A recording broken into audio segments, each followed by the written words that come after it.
السلام علیکم ورحمۃ اللہ وبرکاتہ۔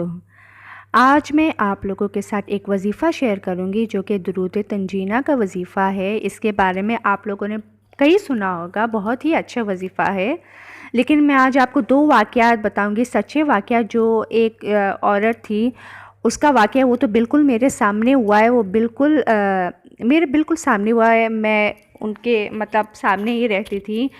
میں آپ کو ان کا واقعہ بتاؤں گی کہ وہ ان کے کاروبار میں مسئلہ تھا، بہت مسئلہ تھا، ان کا کاروبار نہیں چل رہا تھا، تو وہ ہر جمعرات کو وہ درود تنجینہ پڑھواتی تھی، 1000 بار وہ کرتی تھی، اور اس طرح اس نے 3-4 جمعرات ہی کیے تھے کہ ماشاءاللہ سے ان کا کاروبار بالکل ٹھیک ہو گیا، بالکل صحیح ان کا کاروبار چلنے لگا۔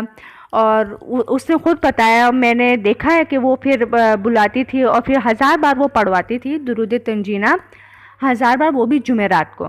یہ اس عورت کا واقعہ ہے۔ پھر ان کا کاروبار بہت ماشاءاللہ سے بہت اچھا ہو گیا ان کا کاروبار۔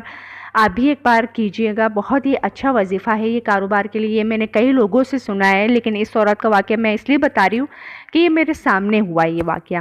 اور دوسرا ایک واقعہ تھا کہ ایک جہاز ڈوب رہا تھا، تو ایک شخص نے خواب میں حضرت محمد صلی اللہ علیہ وسلم کو دیکھا، اور انہوں نے بتایا کہ 1000 بار آپ کو درود تنجینہ پڑھنی ہے۔ تو پھر اس کے بعد واقعہ میں یہ ہوا کہ 300 تک بھی پڑھنے کی نوبت نہیں آئی تھی کہ جہاز بالکل اپنی جگہ تک پہنچ گیا صحیح سلامت۔ یہ بہت ہی اچھا واقعہ ہے۔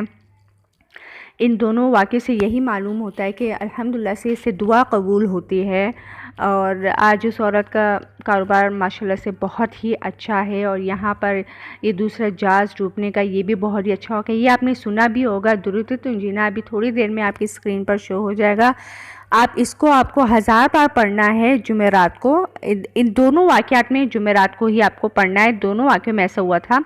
پھر آپ خود مجھے کمنٹس کر کے بتائیں گے کہ میں نے آپ کو کتنا اچھا واقعہ بتایا ہے۔ میرے چینل کو سبسکرائب کیجئے گا۔ السلام علیکم ورحمۃ اللہ وبرکاتہ۔